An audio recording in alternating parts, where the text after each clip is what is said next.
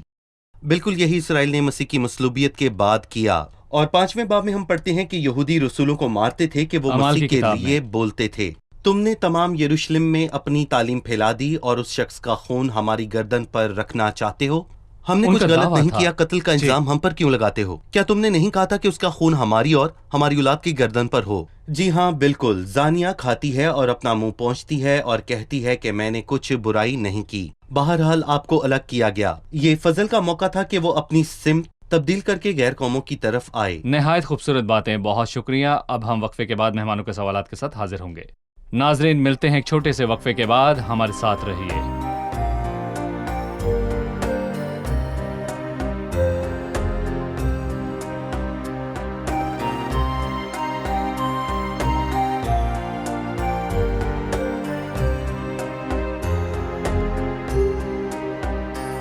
خوش آمدید، آئیے چلتے ہیں مہمانوں کی جانب اور جانتے ہیں ان کا سوال۔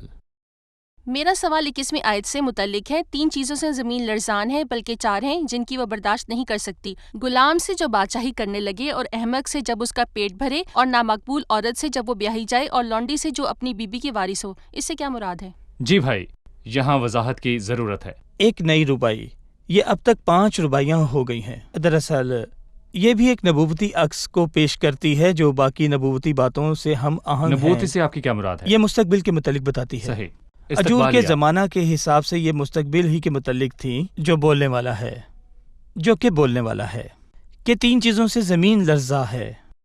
زمین لرزا کیوں ہے؟ زمین کیا ہے؟ یہ اسرائیل کی طرف اشارہ ہو سکتا ہے، اور پچھلے تمام اوروں میں اسرائیل تک خدا کا کلام نبیوں کے وسیلے پہنچایا۔ تمام خدمت اسرائیل سے متعلق تھی، لیکن اعمال کی کتاب میں چیزیں بدل گئیں۔ پالوس رسول نے اعمال 21 میں کہا ہے کہ وہ غیر قوموں کے حوالہ کریں، اور ہلچل مچ گئی، زمین لرزا ہے۔ در حقیقت ساری زمین کو انجیل کی منادی کے وسیلہ ہلا دیا گیا ہے، کہ جیسا کہ ہم اعمال میں پڑھتے ہیں، رسولوں کے لیے کہا گیا ہے کہ انہوں نے دنیا کو الٹا کر رکھ دیا ہے۔ لیکن سچ کہا جائے تو وہ دنیا کو صحیح حالت میں لا رہے ہیں۔ یہ تینوں چیزیں کون سی ہیں؟ اور وہ چوتھی جو برداشت نہیں کر سکتی، ایک غلام جو بادشاہ بن جائے، یہ واقعی حیرت انگیز ہے۔ کون غیر قومیں، خاص کر کے جو اسرائیل کا حصہ نہ بنے، انہیں یہ حق ملا کہ وہ مسیح کے ساتھ ہو سکیں۔ مسیح کے ساتھ ہونے سے ہم کاہن اور بادشاہ یا کاہنوں کی مملکت بن گئے۔ یہ وہ غلام ہے جو بادشاہ بنا۔ یہ وہ غلام ہے جو بادشاہ بنا، اور احمق سے جب اس کا پیٹ بھرے، یہ بہت عجیب بات ہے۔ تصور کریں کہ ایک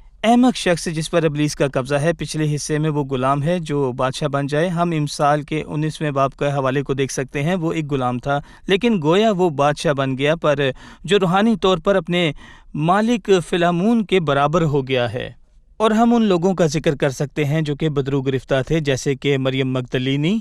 اس نے مسیح میں آسودگی پائی، یعنی خدا کی اس روٹی سے جو آسمان سے اتری اور دنیا کو زندگی بخشتی ہے، اور نامقتول عورت سے جب وہ بیاہی جائے، احمق اور سادہ دل جو دانائی نہیں رکھتی۔ ہم ان کی بہت سی مثالیں نئے عہد نامے میں بھی دیکھ سکتے ہیں۔ مثال کے طور پر وہ شخص جو گراسینیوں کے علاقے میں تھا، جس میں ناپاک روحیں تھیں، وہ پاگل تھا، لیکن ہم نے اسے کپڑے پہنے درست ذہن کے ساتھ مسیح کے ساتھ لطف پاتے دیکھا۔ یہ واقعی خدا کا فضل ہے۔ اور لونڈی سے جو اپنی بیوی کی وارث ہو، وہ لوگ واقعی غلام تھے، پست اور حقیر تھے، آج وہ میراث کے وارث ہیں۔ جی، یہ وارث کون ہیں؟ آپ بتا سکتے ہیں اسرائیل نہیں، بلکہ ہم خدا کے وارث صحیح۔ ہیں، اور ہم مسیح کی میراث ہیں۔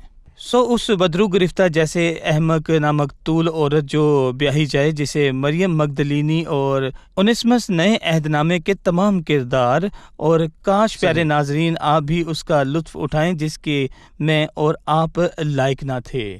صحیح بھائی فیاض، 24ویں آیت سے ہم ایک نئی ربائی کو دیکھتے ہیں۔ 4 ہیں جو زمین پر ناچیز ہیں لیکن بہت دانا ہیں۔ چیونٹیاں کمزور مخلوق ہیں تو بھی گرمی میں اپنے لیے خوراک جمع کر رکھتی ہیں، اور صافان اگرچہ ناتواں مخلوق ہیں تو بھی چٹانوں کے درمیان اپنے گھر بناتے ہیں۔ اور ٹڈیاں جن کا کوئی بادشاہ نہیں تو بھی وہ پرے باندھ کر نکلتی ہیں۔ اور چھپکلی جو اپنے ہاتھوں سے پکڑتی ہے اور تو بھی شاہی محلوں میں ہے۔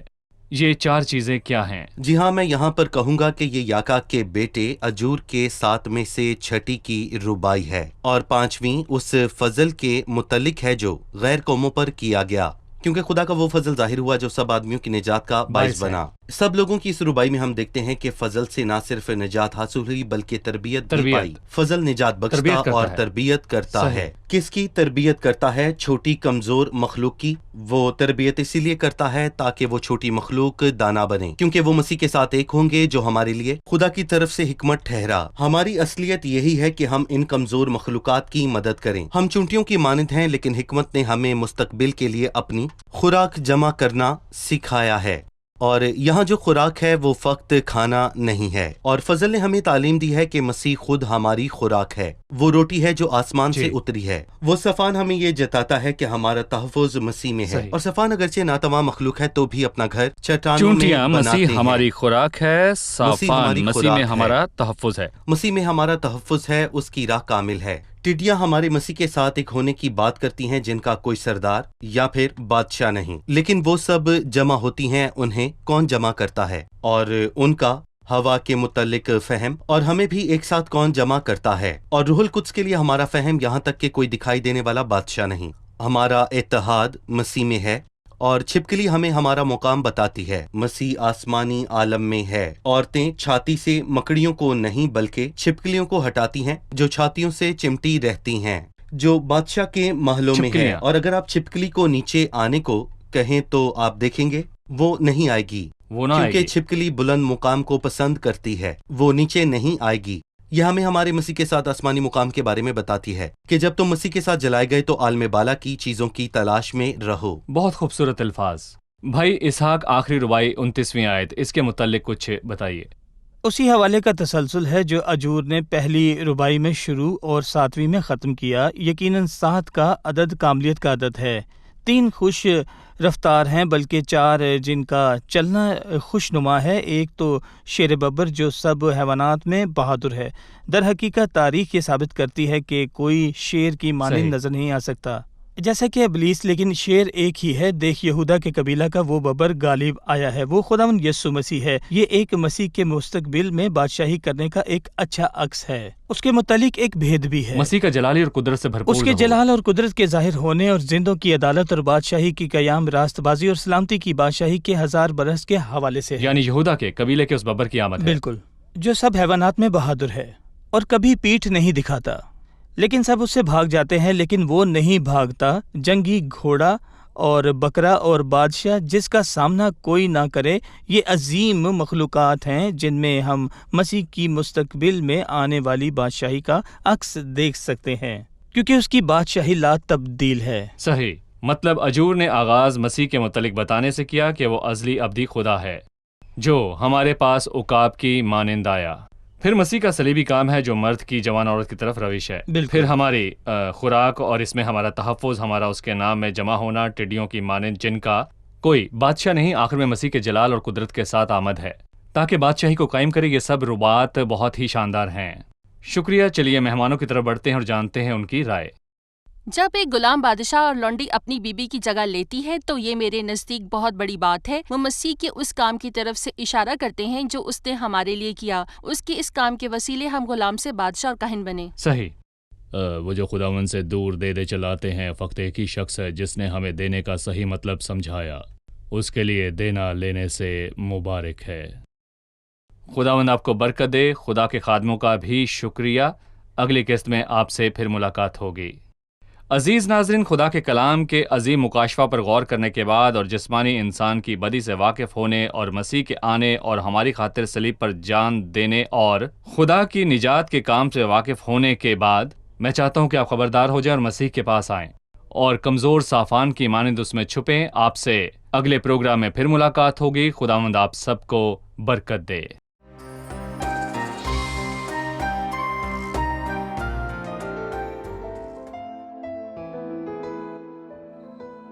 تیرا کلام رہے گا قائم، پہاڑ جب نہ رہے خدایا، تیرے منہ کی ایک بات بھی ٹلے گی نہ، چاہے کچھ بھی ہو۔ تیری مانند یہ ہے زندہ، سونے سے بھی قیمتی، میرا دل یہ دے گواہی ہے، یہ کتاب عظیم نازل کرے اپنا کلام، شکستہ دلوں کو سکون ملے، تاریکی دور ہو میری راہیں روشن کر، دل اپنا کلام کثرت سے اے خدا بدل دے، رہائی دے